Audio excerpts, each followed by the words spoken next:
Hi friend, नमस्ते। मैं हूं राम अवतार और आप देख रहे हैं सुजस ई बुलेटिन।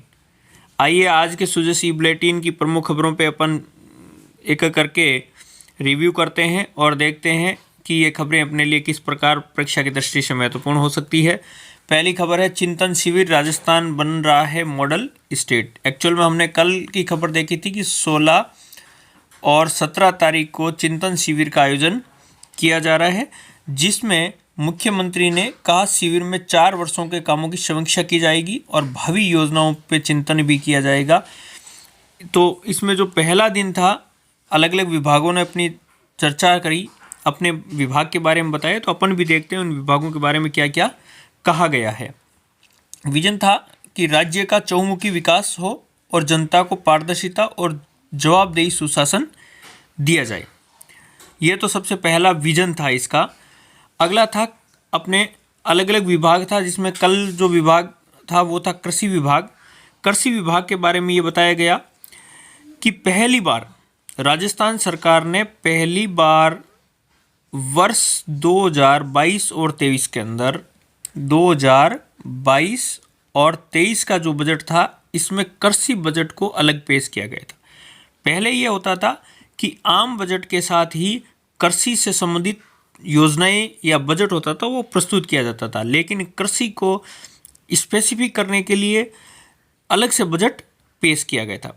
दूसरी महत्वपूर्ण बात ये बताई गई है कि राज्य के अंदर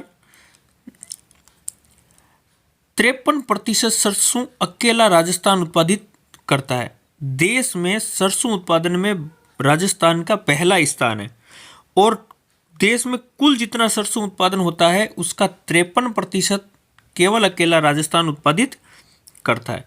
और इस उत्पादकता में बढ़ाई रखने के लिए ये भी बताया गया है कि पिछले 4 वर्षों में 7 लाख मिनी किट वितरित करने की भी बात की गई है।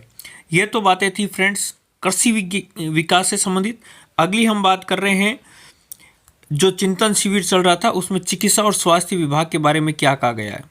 चिकित्सा और स्वास्थ्य विभाग के बारे में ये बातें बताई गई है कि यूनिवर्सल हेल्थ कवरेज करने में राजस्थान अग्रणीय राज्य है। यदि हम देखें तो 90% जनता का स्वास्थ्य बीमा धारक है, जबकि राष्ट्रीय औसत है वो केवल 41% है। देखिए अपने यहाँ पे बीमा कवरेज कितना है, 90%। यदि राष्ट्रीय स्तर पे अपन इसकी चर्चा करें तो वो केवल और केवल कितना है, 41%। यदि हम इसमें देखें तो अन्य राज्य जैसे कि उत्तर प्रदेश और महाराष्ट्र से अपनी स्थिति काफ़ी बेहतर है। इसमें यह भी बात बताई गई है कि इस वजह से जो मातृत्व दर होती है, मातृत्व मृत्यु दर है, उसमें 28 अंकों की गिरावट आई थी। 28 अंकों की गिरावट थी। इसका मतलब पहले कितनी थी, पहले 141 थी, 141 थी। क्या थी, मातृत्व मृत्यु दर। अब आता है कि मातृत्व मृत्यु दर होती क्या है फ्रेंड्स। मातृत्व मृत्यु दर ये होती है कि 1 लाख बच्चों के जन्म पर कितनी माताओं की मृत्यु होती है। तो वो पहले होती थी 141 लाख प्रति पे होती थी, जो 2018-20 में घट करके कितनी हो गई थी, 113। तो अब आप भी देख लीजिए, पहले 141 थी, अब 113 हो गई। तो कितने अंकों की गिरावट आ गई थी, 28 अंकों की। परीक्षा में काफ़ी बार प्रश्न पूछा गया है, आरएस मेंस में भी ये प्रश्न एक बार आया था। मातृत्व मृत्यु दर होती क्या है। मातृत्व मृत्यु दर ये होती है प्रति लाख जनसंख्या। किसकी बात हो रही है, प्रति लाख जनसंख्या की बात हो रही है। प्रति लाख जनसंख्या पर कितनी माताओं की मृत्यु हो रही है, वो हो रही है। यानी कि मातृत्व मृत्यु दर कम हो रही है। इसका मतलब जो प्रसव हो रहा है वो जो संस्थान है, चिकित्सा संस्थान है, वहाँ पे हो रहा है, सुरक्षित प्रसव हो रहा है। ये तो थी फ्रेंड्स चिंतन शिविर से संबंधित प्रमुख बातें जो हमें भी ध्यान रखनी है, और इसके बारे में काफ़ी बातें ये अपने सामने निकल के आई है। इसमें यह भी बताया गया है कि जो पिछले 4 वर्षों में जितनी भी बजट घोषणाएं की गई थी उनमें से 86% घोषणाएं पूरी की जा चुकी है। इसमें जो ये टॉपिक दे रखा है, इसमें बहुत सारे छोटे छोटे तथ्यात्मक प्रश्न हैं जो बिल्कुल आप स्क्रीनशॉट ले सकते हैं और रखें। काफ़ी प्रश्न आने की संभावना है, जैसे कि सरसों से संबंधित हो गया, और स्वास्थ्य बीमा कवरेज से संबंधित हो गया। मातृत्व मृत्यु दर क्या होती है, मातृत्व मृत्यु दर में कितनी गिरावट आई है, महात्मा गांधी विद्यालय कितने हैं, इन सब के बारे में बताया गया है। ये चिंतन शिविर में अपने जो शिक्षा से संबंधित बिंदु थे उनके ऊपर बात की गई है। अब देखिए फ्रेंड्स, अगली खबर राजस्थान संपर्क के बारे में ये बताया गया है कि माध्यम एक है लेकिन सुविधाएं अनेक है। राजस्थान संपर्क में कोरोना संबंधी जानकारी है, विद्युत बिलों की आपूर्ति संबंधी जानकारी है, पुलिस विभाग से संबंधित सहायता है, जन आधार कार्ड से संबंधित सहायता है, योजनाएं हैं, चिकित्सा और स्वास्थ्य संबंधी सुविधाएं, ये सारी हमें एक ही जगह उपलब्ध हो जाती है। और वो कहाँ पे उपलब्ध हो जाती है? वो हमें उपलब्ध होती है राजस्थान संपर्क पे। अगली खबर है पेपर लीक, राज्य सरकार युवाओं के भविष्य से खिलवाड़ करने वालों से सख्ती से निपटेगी। हमने देखा कि अभी काफ़ी टाइम पहले पेपर लीक हुए थे, तो माननीय मुख्यमंत्री महोदय ने यह कहा कि हम पेपर लीक करने वालों के प्रति जीरो टॉलरेंस की नीति रखेंगे। हम जो गलत कर रहा है उसके साथ वैसा ही व्यवहार होना चाहिए जैसा प्रावधान किया गया। अगली छोटी मोटी खबर है जैसे कि नागौर जेल में नियमित अपर जिला एवं सेशन न्यायालय खोला जाएगा। गणतंत्र दिवस गंगानगर में 18 जनवरी तक आवेदन कर सकेंगे जो सम्मानित होना चाह रहे हैं। अतिरिक्त पुलिस अधीक्षक गिरफ्तार हुई थी 2 करोड़ रुपए की रिश्वत मांगने के आरोप में।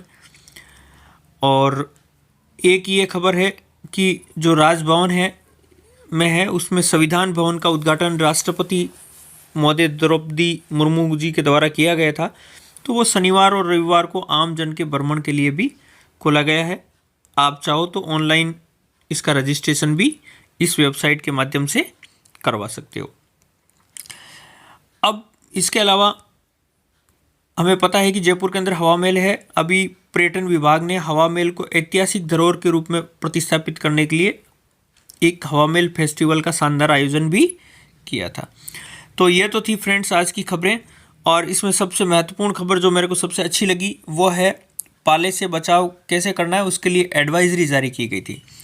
एडवाइजरी में ये बताया गया कि किसान भाइयों को फसलों को पाले से बचाने के लिए गंधक का छिड़काव करना चाहिए। ज़्यादातर हम किसान परिवार से जुड़े हुए हैं, तो गंधक का छिड़काव कैसे करना है, तो इन्होंने बताया कि गंधक के तेजाब का 0.1% गोल 0.1% का मतलब होता है कि 1 लीटर गंधक को 1000 लीटर पानी में घोल करके। देखो कितनी अच्छी बात बताइए। हम काफ़ी बार इन चीज़ों को टर्म्स को नहीं समझते हैं, लेकिन इसमें बहुत अच्छी तरीके से बताया गया है कि जो 0.1% है इसका मतलब होता है 1000 लीटर शानदार गंधक का तेजाब है उसको घोल करके छिड़काव करना है। इसी तरह यदि हमें कोई कहे 0.2% है तो 2 लीटर 1000 में होना, उसका छिड़काव करते हैं। या फसलों को पाले से बचाने के लिए अपन पिलाई मतलब उन खेतों को पानी दे दें, उन फसल में पानी दे दें तो भी पाले से बचा जा सकता है। तो ये तो थी फ्रेंड्स आज की प्रमुख खबरें और जो सुजस ई बुलेटिन में आई है। अब हम देखते हैं सुजस ई बुलेटिन पे आधारित जो अपने MCQ क्वेश्चंस है उस MCQ क्वेश्चन पे चर्चा करते हैं। और ये है फ्रेंड्स अपने सुजस ई बुलेटिन पे आधारित MCQ क्वेश्चंस, जिसमें पार्ट 17 जो कि 17 जनवरी 2013 का है। हम इसमें एक एक करके MCQ क्वेश्चन पे चर्चा करते हैं। पहला क्वेश्चन ये है, राजस्थान राज्य में पहली बार कृषि बजट को कब आम बजट से पृथक या अलग पेश किया गया था? तो फ्रेंड्स हमें पता है कि पिछला बजट, अभी जो बजट आएगा वो वर्ष 2023-24 का है, लेकिन इससे ठीक पहले का जो बजट था यानी कि वर्ष 2022-23 का बजट था, उसमें कृषि बजट को आम बजट से पृथक कर दिया गया था। तो इसका सही उत्तर क्या हो जाएगा? ए हो जाएगा। अगला प्रश्न है, वर्ष 2018 से 20 में मातृत्व मृत्यु दर राजस्थान राज्य में कितनी है? ये चीज़ हमें पूछी गई है। तो ये है 113 प्रति लाख। हमने देखा था कि इससे 2 साल पहले जो बजट था, बजट क्या, इसके अंदर मातृत्व मृत्यु दर थी वो थी 141 प्रति लाख, जो 28 अंक कम होकर के कितनी हो गई? 113 लाख। तो इसका सही उत्तर क्या हो जाएगा? सी।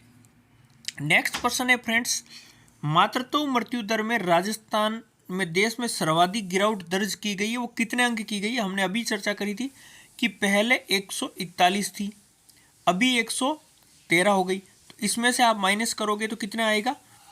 ये आएगा आपके 28 अंक। तो इसका सही उत्तर हो जाएगा आपके 28 अंक और डी ऑप्शन हो जाएगा।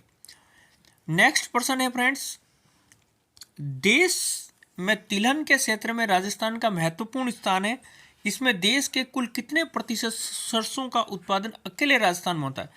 ये तो हमें पता है कि देश में सर्वाधिक सरसों का उत्पादन राजस्थान राज्य में होता है, लेकिन राजस्थान राज्य कुल सरसों का कितना प्रतिशत उत्पादन करता है? तो वो करता है फ्रेंड्स 53%, यानी कि 53%। तो इसका सही उत्तर हो जाएगा बी, 53%। अगला प्रश्न है, राजस्थान धरोहर संरक्षण एवं प्रोन्नति प्राधिकरण के अध्यक्ष कौन है? तो इसके जो अध्यक्ष हैं वो है फ्रेंड्स अपने सुरेंद्र सिंह जड़ाउत, श्री सुरेंद्र सिंह जड़ाउत। और सही ऑप्शन हो जाएगा आपके इसका ए। काफी बार परीक्षा में प्रश्न पूछा गया, राजस्थान धरोहर संरक्षण एवं प्रोन्नति प्राधिकरण के अध्यक्ष कौन है? नेक्स्ट प्रश्न, पाले से फसलों के बचाव के लिए किसका छिड़काव लाभप्रद रहता है? तो हमने देखा था कि 0.1% की बात की गई थी, और वो किसके छिड़काव की बात की जा रही थी? वो गंधक के छिड़काव की बात की जा रही थी, यानी कि सल्फर का छिड़काव होता है। तो इसका सही उत्तर हो जाएगा ए। और हमने ये बिल्कुल क्लियर समझा भी था कि 0.1 का मतलब क्या होता है, अर्थात 1 लीटर गंधक को 1000 लीटर पानी में मिला करके छिड़काव कर सकते हैं, तो हम फसलों को पाले से बचा सकते हैं, या फिर अपन उन फसलों में पानी दे करके भी अपन पाले से रक्षा कर सकते हैं। तो ये तो थे फ्रेंड्स आज के MCQ क्वेश्चंस, जो कि आप हमारे राज ई लर्निंग चैनल पे देख रहे थे।